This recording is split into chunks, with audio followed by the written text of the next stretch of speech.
ইরানের নবম প্রেসিডেন্ট হিসেবে ক্ষমতার মসনদে বসবেন সংস্কারপন্থী নেতা মাসুদ পেজেশকিয়ান।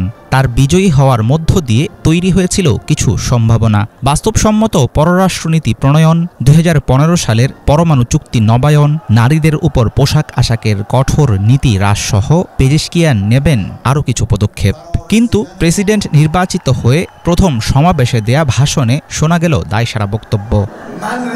প্রথমে ইরানের সর্বোচ্চ ধর্মীয় নেতাকে ধন্যবাদ জানাতেই হবে, কারণ সুপ্রিম লিডার না থাকলে ব্যালট বাক্স থেকে আমার নাম বের হতো না। আপনাদের ভোট আমার কাঁধে দায়িত্ব চাপিয়ে দিয়েছে। আমি সবার কথা শুনতে চাই, যাদের কথা কারো কানে যায় না আমি তাদের কণ্ঠস্বর হয়ে থাকার অঙ্গীকার করছি।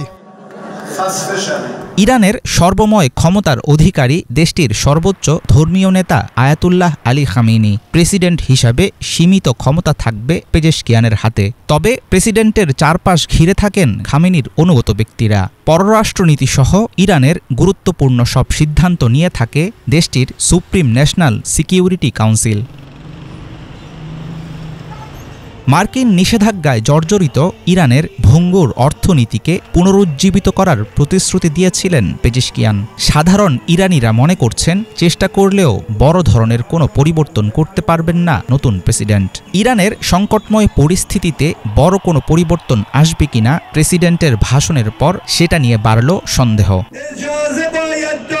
হাফিজুল ইসলাম, বাংলা ভিশন।